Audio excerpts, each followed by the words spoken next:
Alexandria Ocasio-Cortez continues to make waves within the Democratic Party because rather than just allowing them to continue to do business as usual and isolate the base in order to appeal to donors, she's actually doing something that few Democrats want to do. She's holding a mirror up to them, and she's forcing them to be introspective. Rather than doing a spirited defense for fellow Democrats, she's forcing them to rethink the way that they do things.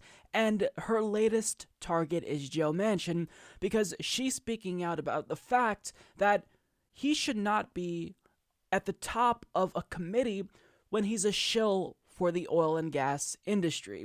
Now, as Ida Chavez of The Intercept reports, incoming Representative Alexandria Ocasio-Cortez is troubled by the prospect of West Virginia Senator Joe Manchin, a staunch ally of the fossil fuel industry, becoming the top Democrat on the Senate Energy and Natural Resources Committee.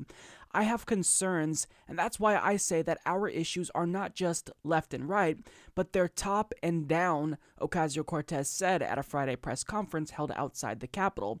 I have concerns over the senator's chairmanship just because I do not believe that we should be financed by the industries that we are supposed to be legislating and regulating and touching with our legislation. Ocasio-Cortez added that the vast majority of Americans agree that lawmakers should not be taking money from the industries they regulate, and the fact that they continue to do so contributes to the disconnect between everyday people and Washington. But in D.C., that's a controversial opinion, she said. I don't believe it's just a party issue. It's really about an issue of independence. It's really about an issue of objectivity in our legislation, she continued. Manchin has the inside track to take over the ranking member slot currently held by Washington Senator Maria Cantwell, but liberal and environmental groups are horrified and would like anyone but Manchin to get the position, Politico reported this week. The conservative Democrat also voted to confirm former Environmental Protection Agency Administrator Scott Pruitt and recorded a 2010 campaign ad in which he shot a mock copy of the Democrats' cap-and-trade climate bill. According to OpenSecrets.org, Manchin's re-election campaign received $156,240 from the oil and gas industry.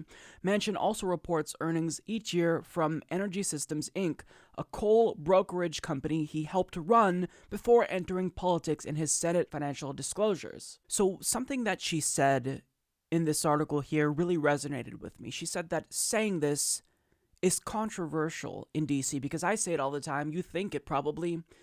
People who are regulating a particular industry should not be receiving financial contributions from that industry because that obviously poses a conflict of interest.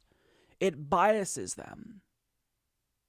They're supposed to be protecting us from that particular agency, regulating that industry to make sure that they don't do anything that's harmful to the American public.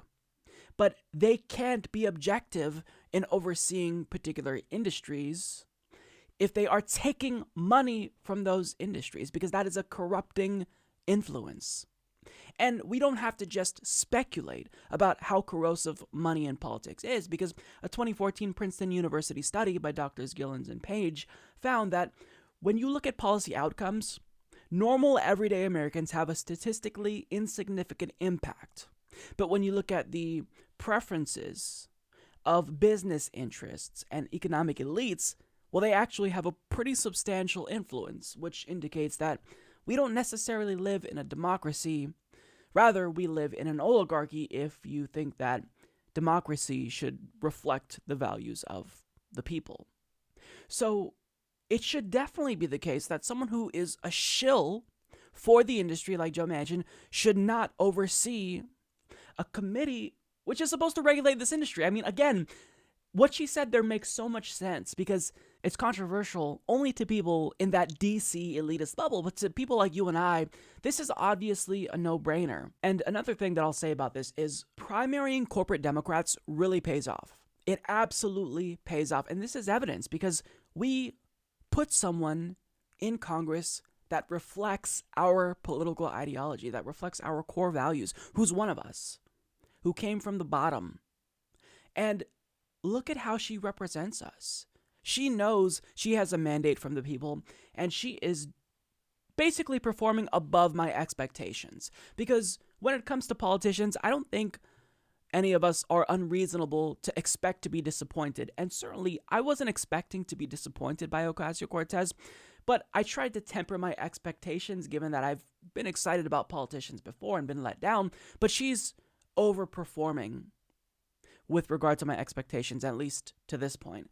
And it really reassures us that, this desire and this bid to take over the Democratic Party, not only is it worthwhile, but it's working. Because she may just be one person, but think of the impact that she's having. Think of how influential she is on American political discourse when it comes to the issue of climate change, when it comes to issues like healthcare. This one person has had a tremendous impact, and I don't like to say tremendous because it's a word that sounds very Trumpian, but she really has been a force in Washington, D.C., and she hasn't even officially started serving yet. I mean, the next session in Congress hasn't officially begun yet, but she's already having this huge influence. Imagine if we just get like one or two more Ocasio-Cortezes in Congress. I mean, the great thing is that there are already other individuals that ideologically agree with her, that aligned with her on these issues. Rashida Tlaib, Deb Haaland, Ilhan Omar. But imagine if we get a few more, the impact that would have. I mean, this is something that it's working. Even if we won't likely primary 100% of Democrats that need to be primaried, just seeing how influential they are when there's only a handful of them in Congress, it shows that we're doing okay as progressives. I think that we are winning the debate, and I'm enthusiastic about the fact that going into 2019, we have people in Congress that are looking out for us, that are saying the things that we've been screaming about, yelling about how Joe Manchin is a shill. We said it, and now someone in Congress besides Bernie Sanders is saying it, and it's a breath of fresh air. Support this podcast by becoming a patron at patreon.com/Humanist Report.